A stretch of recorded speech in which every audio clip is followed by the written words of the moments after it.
Hey, what is up everybody, and welcome to the channel, or welcome new players to Elestrals. In this series of videos we'll be going over the basic mechanics of Elestrals in a beginner and intermediate friendly fashion.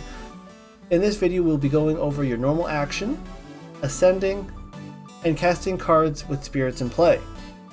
These three mechanics tend to meld together fairly frequently, so we're starting the video with these mechanics as they're pretty key to start playing the game. We'll be going over other mechanics and parts of the game in future videos, so feel free to subscribe and like if you need more information in the future. Now let's start with the normal action. This is a series of 4 possible actions you can take during the main phase of your turn, but you can only do one of these 4 per turn, and you can't repeat the action on the same turn. The first of these actions is the bread and butter of Elestrals. That is your normal cast. You can cast a 1-cost Elestral by using 1 spirit from our spirit deck to enchant it into play as we cast it.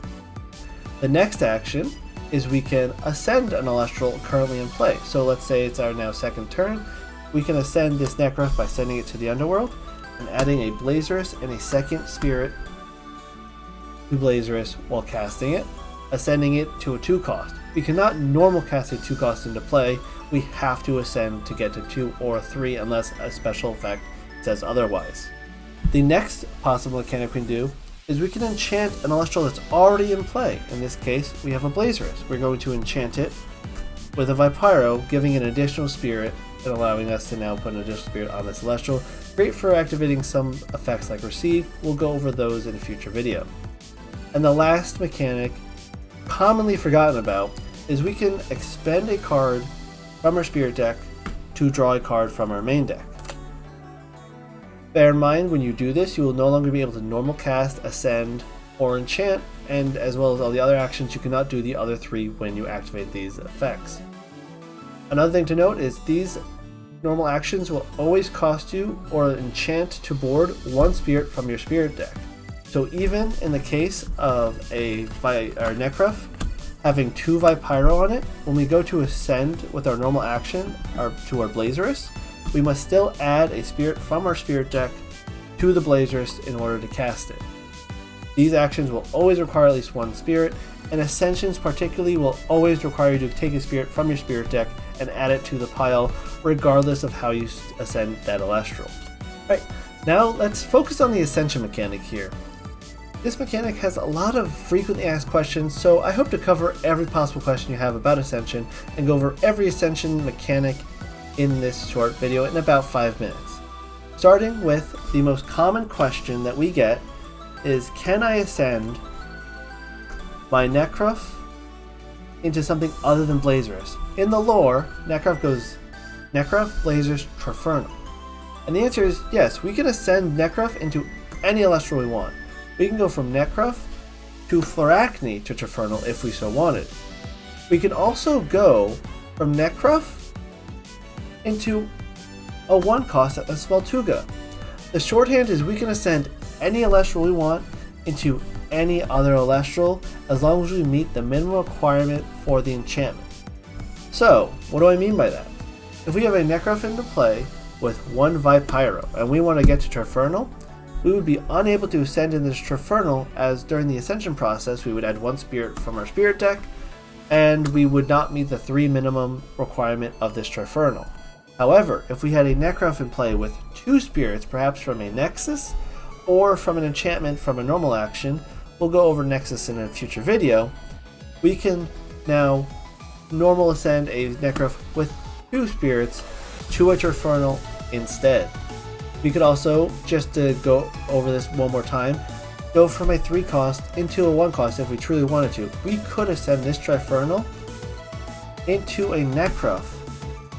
Now, Necroth, although it's meeting its minimum with the spirits that were in Trifernal, for an Ascension we must always use a spirit from our spirit deck to ascend, so we will still use a spirit even if we go from a 3-cost to a 1-cost in order to ascend the Elestral into a 1-cost.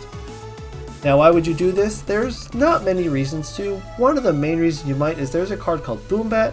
If you ascend a 1-cost into your Boombat now has 2 spirits and will not be sent to the underworld when you use its effect right away. That is just a possibility for this mechanic that you might come across to use. Now we've mentioned any Elestral can go to any Elestral as long as we meet the minimum enchantment requirement. I will note that even if Necrof is fire and Smoltuga is, say, water, we can still ascend into these regardless of element. We can cast Necrof with water if we wanted to, and then ascend into a Smoltuga with fire if we so wanted to. We can mix and match those spirits as we will. Another way to cast a 3-cost Celestial from 1-cost Celestials is this. In this example, we have a Necrof with 1 Vipyro, and we will have a Smoltuga with 1 Vipyro. If we want to ascend into a Trifernal, well, we don't have 2 spirits here, and we don't have 2 spirits on here, so how do we get to Trifernal? In this case, we can send one of these Elestrals to our Underworld, using 1 spirit from our spirit deck, and siphoning 1 spirit from another Elestral, specifically only from Elestrals, to ascend into the 3-cost, sending both Necrof and Smoltuga to the Underworld in this process. Rewind a moment here and go back to our Necrof and Smoltuga board. If we have a Necrof, say, with 2 Vipyro and a Smoltuga with a Vipyro on it, and we wanted to ascend into a Trifernal, but we wanted to keep Necrof in play, we could ascend Trifernal over the Smoltuga, using 1 spirit from our spirit deck in the process, and siphoning just 1 spirit from Necrof to Trifernal, allowing us to keep Necrof into play while sending only Smoltuga to the Underworld. We did not need to just ascend into this Necrof and pull off Smoltuga. We can pull just a single spirit while siphoning. We could also, rewinding a moment again, back to our board save from a second ago, ascend this Smoltuga into Trifernal perhaps, using again a spirit from our spirit deck, and pulling all possible spirits from Necrof to Trifernal, sending both to Underworld still, but we can use all of our Elestrals in play during a normal Ascension or special Ascension to just pull all the spirits under 1 Elestral and perhaps make a giant pile to attack with. To clarify, we're going to set this board up one more time, and we'll add a Wormite and a Blazerus to the mix. So here we have a full board of Elestrals. Let's say it's during our battle phase and we want to use Blazerus' special ability in order to special ascend into a Trifernal. So we attack our Blazerus into our opponent's Elestral and get it to trigger. We can now ascend this Blazerus into Trifernal by sending Blazerus to the Underworld, using 1 spirit for the Ascension, even though it's a special Ascension, to cast Trifernal. During this process, we can also choose to take all the spirits from any available Elestral, or only partial spirits from any available Elestral, and also ascend them with the card ascending. So in this case, we can pull all of our spirits off every spirit we have, or every Elestral we have in play, from the Blazer Special Ascend onto Trifernal, perhaps now being able to attack with a monstrous 6 damage Trifernal. That mostly covers all of the possibilities of Ascension. Remember, you can go from a 1-cost to a 3-cost to a 1-cost. You can go any direction, any cost of Elestral, as long as you have the minimum enchantment requirement to get to that Elestral's cost. And remember, you can go to any element, and you can siphon spirits from other Elestrals to your Ascending Elestral to either meet its minimum requirement or just to get some extra spirits on the card. It is worth to note that this would not be considered a Nexus. Nexus is only an effect that a card will tell you to do, and you cannot use any spirits from runes in play to ascend Elestral. So now I just said we cannot use runes in play to ascend Elestrals, but there are cases where we can use spirits on our field to cast cards instead of spirits from our spirit deck. In this instance, we have a Festus Divine Rune in play. We can use spirits in play on any card to cast instant runes. Now there's no card called an instant rune. It's a classification that has both counter runes like Gorgon's Gaze or Tsunami in them, or invoke runes like Eruption. You can notice that invokes are this diamond shape and counter runes are this weird, almost eye looking shape. If we had this Eruption in hand, and we have no spirits in our spirit deck, we can use 2 spirits from any card in play to cast these instant runes like Eruption, or perhaps to cast Gorgon's Gaze. So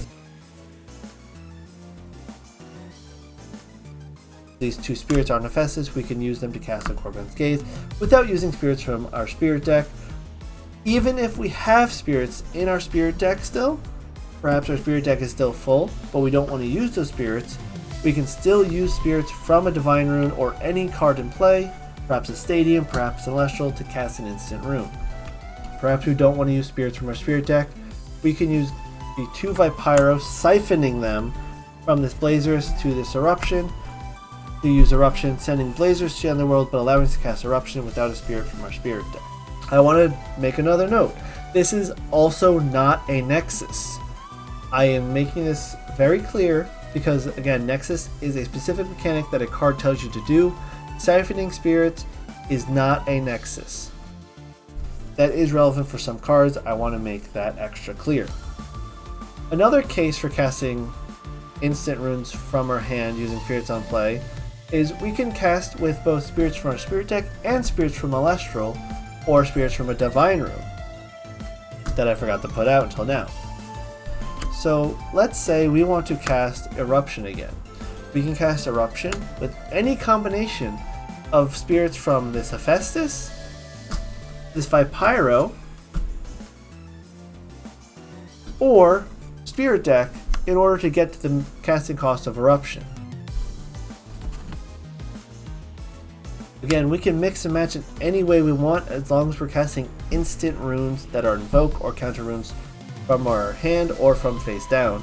Again, we can say pull 1 from Vipyro and 1 from our spirit deck to cast this Eruption.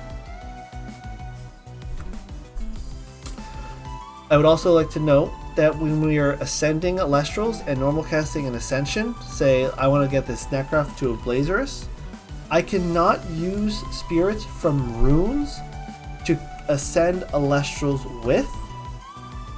So we cannot use this Vipyro from Hephaestus to ascend a Necroth. That ascending spirit must always come from the spirit deck. A general rule of thumb is when you are ascending, you can only use spirits from Elestrals, and when you're casting instant or invoke or counter runes, you can use spirits from anywhere.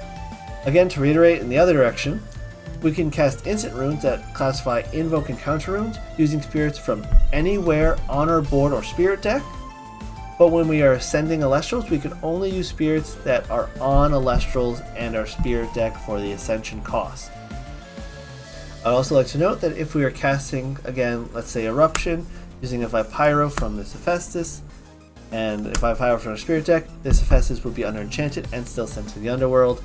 You could perhaps find a way to get more spirits on that Hephaestus, but generally when you're pulling spirits off, if it becomes under enchanted, it will be destroyed as normal.